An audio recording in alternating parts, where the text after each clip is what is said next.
then now you're going to have a case that's probably going to fall apart against Comey. But the question is, who's next? And that's what he's using the Department of Justice for. Well, she was apt and qualified enough to get a grand jury to look at the evidence and return 2 charges against him. Are you saying that this process, which is used all over the country every single day to bring crimes all over the code, is somehow broken? These are ordinary citizens in a liberal jurisdiction who looked at evidence from a prosecutor and said, yeah, it looks like there's something here. Is that not what happened? Yeah, but I mean, you can indict a ham sandwich. I mean, I can have a grand jury go in there and say that Bakari Sellers is the next Denzel Washington.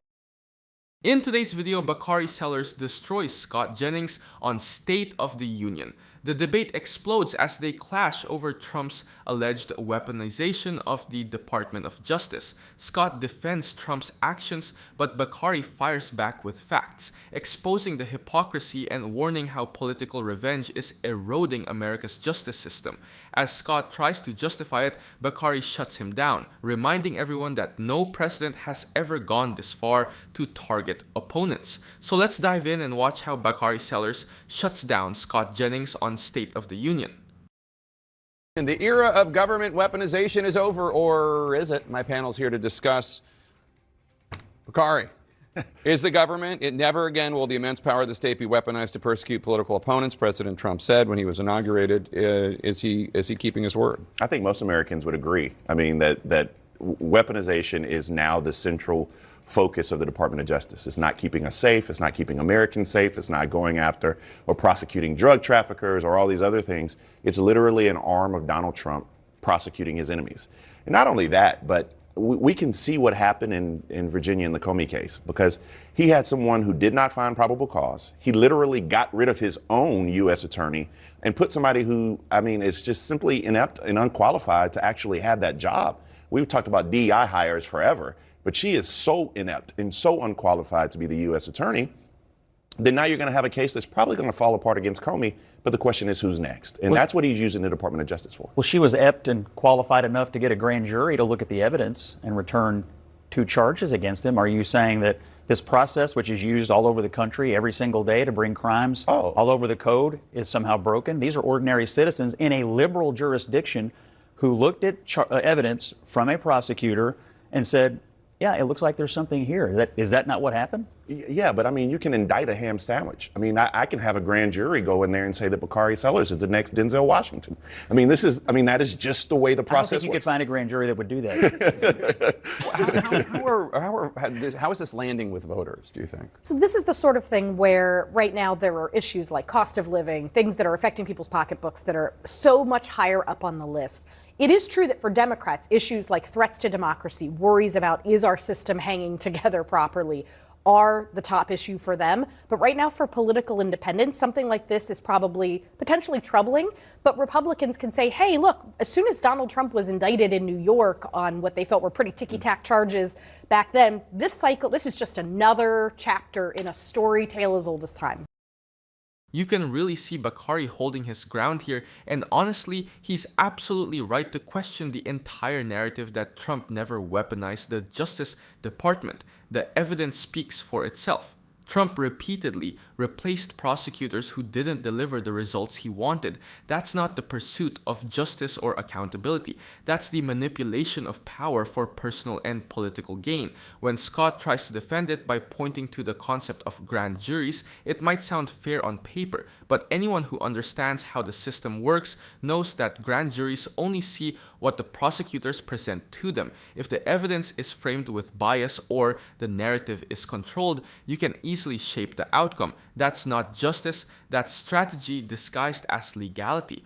Bakari also nails another critical point about the Justice Department's real priorities. Instead of focusing on political vendettas, the DOJ should be using its power to protect Americans, tackling major issues like gun violence, drug trafficking, corruption, and corporate crime. The idea that national resources are being used to settle personal or political disputes should alarm everyone, no matter their political stance. What makes Bakari's take stand out is that he's not just engaging in political debate. He's raising a moral and institutional concern. He's talking about the erosion of trust in the justice system itself. Once people begin to see the law as a political weapon rather than a protector of fairness, democracy starts to crumble. Scott's defense might sound procedural, but as Bakari reminds us, legality doesn't always mean legitimacy, and that's the real issue at stake.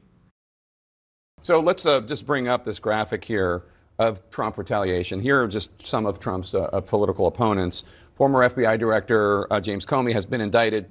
The New York Attorney General Letitia James is under investigation. Senator Adam Schiff under investigation.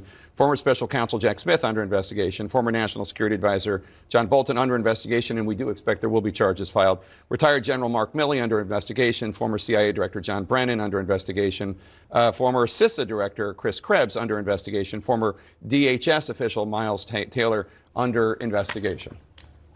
Look, I mean, this is what Donald Trump said he was going to do during the campaign. He said, I am your retribution. He was very clear this is what he was going to do. And I think it's actually Republican willingness to normalize, cover for, apologize for this behavior. I was listening to you interview Speaker Johnson, and it's just striking to watch congressional Republicans essentially say that the President of the United States going on social media and directing a U.S. attorney to indict a political opponent after previous efforts to do so fell short through an IG report that found no wrongdoing, through prosecutors in the district who said that there was not sufficient evidence to bring the case. So watching somebody like Speaker Johnson normalize that, it sends us down an incredibly dangerous path. And I do think the other thing I would say just quickly to Kristen's point, or to piggyback on what Kristen was saying, I do think there's actually also an opportunity cost here with voters for Trump. People voted for him in huge part to bring costs down. The more they watch him focus on personal retribution, yes, it motivates his base. Yes, it motivates the Democratic base. But for these voters in the middle who are looking for their cost of living to come down, for their lives to be better, they say, why are you not focused on what matters to me? I'm stunned to hear you say we're now worried about normalizing this kind of thing. We had an attorney. You are about to do right now. Let's hear it. I'm about to tell you what happened in the state of New York when the Democratic Attorney General ran an entire political campaign promising not to uphold justice, but to prosecute one person, Donald Trump. And I didn't hear a lot of weeping and gnashing of teeth among Democrats about normalizing the weaponization of justice. That chart you put up there, my question is, do they deserve it? If they didn't do anything wrong, I'm not certain anything bad's going to happen to them. Bolton, that started under Joe Biden. James, I mean, these people that you put on the screen, they may have something that needs to be looked at. But don't you have trust in the processes, grand juries? This is how the system works. And I don't have any. And Jim Comey, he's going to go to trial. I think it's the abuse. He's going to get a day in court. Kate hits a nerve here because she's exposing the real danger of normalizing political revenge. Trump's entire "I'm your retribution" slogan wasn't just campaign rhetoric, it's become a roadmap for his actions. Now he's openly directing the Justice Department to pursue his political enemies, turning a government institution meant to uphold the law into a personal weapon. That's not leadership, that's authoritarianism in real time. And Kate's absolutely right. What's even more alarming is how many Republicans are brushing it off as just politics, as if targeting opponents with state power is somehow acceptable. Scott tries to counter by bringing up Letitia James, but that argument falls apart immediately. James ran her campaign promising to enforce the law equally, and her investigations went through proper legal channels, grand juries, judges, and oversight. What Trump is doing, on the other hand, is explicitly instructing prosecutors on who to indict, bypassing the system's integrity to serve his personal grudges. That's not justice, that's political vengeance. Kate's also right about priorities. Voters didn't elect Trump to wage war against his critics. They want solutions to real issues like inflation, rent, healthcare, and job stability. Every time he diverts attention toward punishing political opponents, he loses focus on the problems that actually affect people's lives. Ultimately, Kate's argument isn't partisan, it's a warning. Once political retaliation becomes standard practice, democracy enters a dangerous spiral. Each new leader will feel justified in doing the same or worse, until the rule of law collapses under the weight of endless retribution. Kate's message is clear. This isn't about left or right. It's about whether we still believe in a justice system that serves the people, not the powerful. It's the abuse of the system, and what we're talking about is the abuse of the system. What abuse beyond the idea of prosecuting people when Democrats were going after Trump? Were you worried about abuse? Because I firmly believe that Donald Trump broke the law and he was indicted. And do you think the 34 charges that are cited all the time were good charges? But let me just say this. I mean, you just sat here and talked about the process. You gave me a lecture about the grand jury system. Well, Donald Trump actually went to trial and got convicted. Correct. That is the process he went through. And let me just explain to you the difference in the abuse and the difference in departments of justice. I mean, we can go all the way back to Republicans having a fit when JFK tried to nominate RFK, his brother, to be Attorney General. But I can actually go back to Joe Biden. Joe Biden indicted his own son. Did he deserve to be indicted? Yes. But he indicted his own son. You're saying the White House was directing. You're saying the White House was directing indictments. But you're saying they were directing indictments. That's a revelation. Let's have one person speak at a time. What were you just saying? Yeah, he did pardon him, and I think it does then that really sets forth this notion that there is this two-tiered system of justice in this country where the wealthy, the powerful, the connected have tended to be able to get away with doing things that they shouldn't have done. Now, that's not to say that in this case, what Jim Comey did was definitely bad. That this all needs to be sussed out in the courts. But there's been a lot of folks in Donald Trump's orbit who have been pursued, have gone to prison. And you may say, well, look, they did something wrong. They deserved it. That's all that Republicans are saying now, which is why this is feeling like a bit of a wash, at least in some of the data. But you also cannot find another example of a president, not Bill Clinton, not Barack Obama, not Ronald Reagan, not George W. Bush, publicly directing his Department of Justice to pursue an indictment. And those protections, that precedent. Kate absolutely nails it here. She's drawing a clear line between accountability and the outright abuse of power. When Scott tries to downplay everything as a wash or claim that both sides do it, Kate calls out the one truth Republicans refuse to face. No modern president, not Obama, not Bush, not Clinton, and not even Reagan, has ever gone on national television to publicly direct the Department of Justice on who to indict. That's not draining the swamp, that's dismantling the wall between justice and political revenge. Her example about Hunter Biden completely shatters Scott's argument about a so-called two-tier justice system.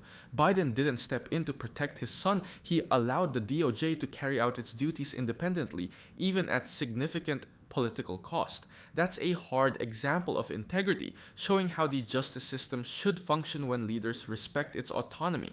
Trump, on the other hand, has done the exact opposite, using his influence to punish opponents and reward loyalty. That's not justice. That's manipulation of the law for personal gain. Scott's defense also crumbles under scrutiny when you look at the facts. Most of Trump's allies who faced legal action weren't victims of political targeting. They were convicted of genuine crimes like tax evasion, obstruction, and fraud. Calling it a deep state conspiracy is just a convenient distraction from the truth. Kate's argument lands hard because it's about the integrity of democracy itself. The moment a president begins choosing who deserves justice and who doesn't, the entire foundation of fairness collapses. What's left isn't law and order. It's corruption draped in patriotism, power masquerading as justice. Kate isn't just making a political point here, she's defending the very idea of equal justice under the law. Pause. Are you getting tired of getting half the story from biased news sources? One outlet says one thing and another says the complete opposite. How are you supposed to know what's actually true? That's where ground news comes in. It lets you compare how different media outlets, left, right, and center are covering the same story. So you can see the full picture instead of just the echo chamber. And here's the best part. Click the link in the description and get 40% off the Vantage tier, which gives you even deeper insights into media bias and political trends. Stay informed, think for yourself, and check out Ground News in the description down below.